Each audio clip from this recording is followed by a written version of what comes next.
9 желтоқсан халықаралық сыбайлас жемқорлыққа қарсы күрес күні. Бүгін осы айтулы мерекеге орай сыбайлас жемқорлықпен күрес ортақ парызымыз атты салтанатты шара болды.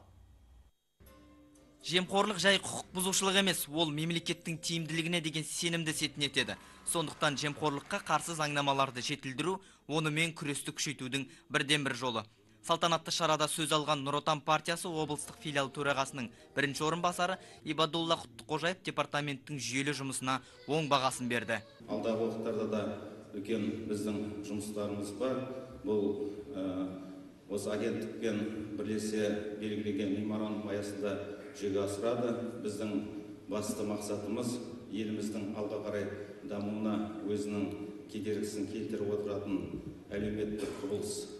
Бұл яғни сыбайлас жемқорлық, міне осының негізін, яғни біз оңтүлі себептерін жоюымыз қажет. Мұнан соң аймақтағы түрлі мекемелерде еңбек ететін бірқатар қызметкерлерге сыбайлас жемқорлықтың алдын алудағы белсенділігі үшін марапаттар табысталды.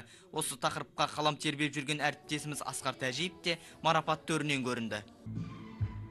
Тәжиев Асқар Сәрсенұлы, Қызылорда телеарнасының редакторы. Әлемдегі жемқорлық деңгейінің көрсеткіші жемқорлықты қабылдау индексі бойынша Transparency International халықаралық рейтинг ұйымымен жүргізген зерттеудің барысында Қазақстан сыбайлас жемқорлықты қабылдау индексі бойынша 2017 жылы 31 балл жинап, 122 орында иеленген. Бұл 2012 жылмен салыстырғанда 11 позицияға көтеріліп отыр. Рейтингке алғаш қатысқан сәттен бастап, яғни 1999 жылдан бері 31%-ға қол жеткізу біздің еліміз үшін үлкен көрсеткіш болып табылады. Жоғары және арнаулы орта оқу орындарындағы студенттердің басын құрап, саналы ұрпақ клубын ұйымдастырған белсенді жастардың бірі Әйгерім Тынысбекова. Студенттердің арасындағы сыбайлас жемқорлықтың алдын алу, оның жолдарымен күресу болып табылады. Ол біздің бағыттарымыздың ішінде адал бол, таза сессия акциялары бар.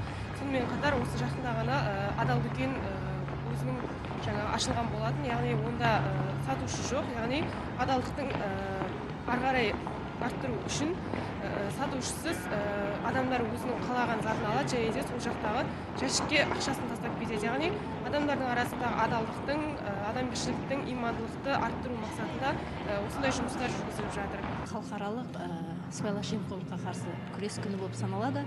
Осы мереке аясында бір топ жаңағы осы салада жемісті еңбек етіп жүрген, азаматтық тұрғыда осы сыбайлас жемқорлыққа қарсы тиімді жұмыстар ұйымдастырып жүрген әріптестеріміз марапат төрінен көрінді.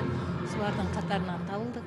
Әрине бүгінгі таңда қоғамдағы басты проблеманың бірі, сондықтан өркениетке қадам басқан жаңа ғасырда бұл дертпен күреске әрбір елім деген, жерім деген отаншыл азамат өзінің белсенді үлесін қосуы тиіс деп ойлаймыз.